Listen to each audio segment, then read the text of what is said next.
دورة وقفة نظام بابها اتفتح، دي اول مرة تطلع للنور، اول مرة خالص من سنتين بفضل الله عز وجل، واحنا بنتكلم في الموضوع ده وعايزين ان احنا نعمله ونبدأ فيه في مجموعة، حتى مش عايز اقول شاركوا، لا دول كل يعني اسسوا عشان خاطر ما تبقاش نظرة من وجهة واحدة، بس هي الفكرة كلها ان انت تبص لنفسك كده رؤية عامة.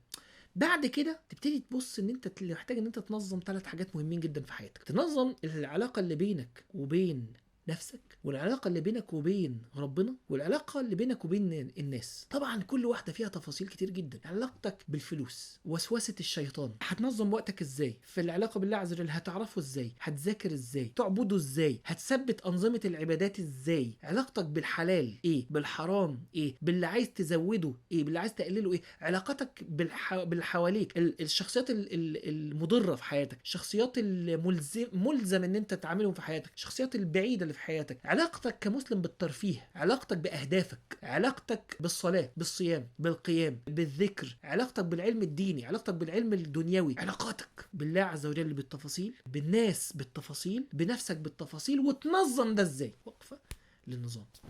فيها 3 صفات مهمين جدا: انها علميه فهتتعلم بجد، 2 ان هي تنظيميه فهتاخد ادوات، وده امر مهم جدا ان انت تاخد الحاجه وتتغير، رقم 3 هي ايمانيه، ربط كل ده بالايمان والديانه، مش مجرد درس يلا بينا نعمل النظام الفلاني عشان خاطر اطلاقا، لا هي ايمانيه، بتربط ده بالديانه، انت هتعمل ده ديانه، هتنظم نومك بالطريقه دي ديانه، علاقاتك ديانه، شغلك ديانه، علاقتك بالله عز وجل ديانه، نظرتك للدنيا من خلال الدين، نظرتك لاهدافك من خلال الدين، نظرتك لنفسك من خلال الدين، من خلال الدين. لان ربنا سبحانه وتعالى قال ان الله اشترى من المؤمنين انفسهم واموالهم بان لهم الجنه، كلك على بعضك بفلوسك بحياتك بدنيتك، قل ان صلاتي ونسكي ومحياي ومماتي لله رب العالمين، كلك على بعضك لله، فلازم من خلال الدين. فهي معرفيه علميه وتنظيميه فيها ادوات، وايمانيه عشان تتربط بالدين. دي وقفه نظام ان شاء الله هنبدا فيها يوم 22/1، والدفعه الاولى هتحضر محاضره لايف يوم الاثنين ويوم الاربع. طبعا اللايف بيتحضر لايف، طب انا مش مناسب ليا اللايف ميعاده، لانه ميعاده مثلا بعد العشاء، او